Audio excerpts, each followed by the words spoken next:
Hey friends, வணிக வரி மற்றும் பதிவுத்துறை சார்பாக ஒரு முக்கியமான அரசாணை வெளியே இருக்குது. ஸோ இது எதிர்பார்த்த ஒரு அரசாணை தான்.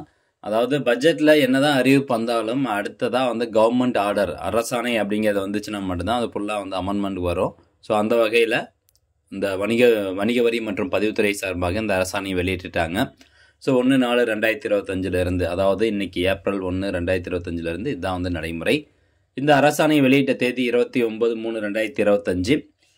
ஜிஓ நம்பர் பார்த்தீங்கன்னா 77. ஸோ அரசாணை டைப் பண்ண தேதி 23/2025. பட் வெளியிட்ட தேதி இன்றைக்கி தான் வெளியிட்டிருக்கிறாங்க. ஸோ இன்றைக்கி தான் அதிகாரப்பூர்வமாக வெளியிடப்படும். So commercial taxes and registration department budget speech 2025 to 2026 அந்த floor of Tamil Nadu legislative assembly 14/3/2025 அன்னைக்கு இந்த பட்ஜெட் ஸ்பீச் நடந்தது பார்த்தீங்களா. ஸோ அதில் இருந்து ஒரு அரசாணை வெளியிட்டிருக்காங்க. அதாவது இதில் என்ன சொல்லியிருக்காங்கன்னா, under 247 following the visionary path of முத்தமிழ் அறிஞர் Kalaignar who enacted the law ensuring equal property rights for women in 1989, our Dravidian model government remains committed to elevating the status and rightful authority of women in Tamil society. In furtherance of this, to ensure an equal place for women, not just in society but also within their families, the registration fee for all immovable assets, including houses, flats and agriculture lands, valid up to rupees 10 lakh, will be reduced by 1% when registered in the name of woman. From 1/4/2025, around 75% of the current registrations will be eligible to avail this concession.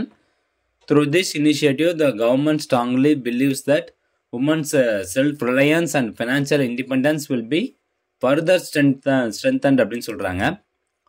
அதாவது ஏற்கனவே பட்ஜெட்டில் என்ன சொல்லியிருந்தாங்கன்னா, 10 லட்ச ரூபாய்க்குள்ள ஒரு சொத்தை பெண்கள் பெயரில் பதிவு செய்தால் அவர்களுக்கு 1% பதிவு கட்டணத்திலிருந்து விலக்களிக்கப்படும் அப்படின்னு சொல்லியிருந்தாங்க.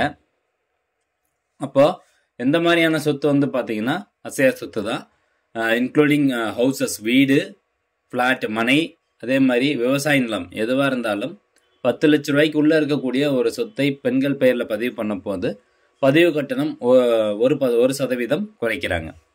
அப்போ நார்மலாக பதிவு கட்டணம் எவ்வளோங்க அப்படின்னு கேட்டிங்கன்னா, இப்போ நார்மலாக நம்ம பேரில் பதிவு பண்ணுறோம் அப்படின்னா 2% பதிவு கட்டணம். அப்போ 10 லட்ச ரூபாயில் உங்களுக்கு 1% குறைக்கப்படும் அப்படின்னா எவ்வளோன்னு பார்த்துக்கோங்க. 10 லட்ச ரூபாயில் 1% அப்படிங்கிறது 10,000 ரூபா. ஸோ 2% அப்படின்னா அது 20,000 ரூபா. அப்படி பார்க்கும்போது நீங்கள் 10 லட்ச ரூபாய்க்கு உள்ள சொத்தை பெண்கள் பெயரில் பதிவு பண்ணுறீங்க அப்படின்னா 20,000 ரூபா பதிவு கட்டணம் செலுத்த தேவையில்லை, 10,000 ரூபா மட்டும் செலுத்தினா போதுமானது. ஓகே, அடுத்ததாக என்ன சொல்கிறாங்க அப்படின்னு பாருங்கள். Based on the said announcement, the government directed that the registration fee payable under the Registration Act 1908 in respect of immovable asset, including houses, flats and agriculture lands, valid up to rupees 10 lakh. Rupees 10 lakh registered in the name of woman is reduced by 1% from 1/4/2025. The government further directed the notification appointed to the public and extraordinary issue of the Tamil Nadu government state அப்படின்னு சொல்கிறாங்க. So இது வரைக்கும் அரசாணை வெளியிடாமல் இருந்தாங்க, இப்போ அரசாணை வந்துருச்சு. So இதுதான் உங்களுக்கான அப்டேட்டு. இன்னையிலேருந்து பெண்கள் பெயரில் பதிவு பண்ணிங்க அப்படின்னா 1% பதிவு கட்டணத்துலேருந்து விலக்களிக்கப்படும்.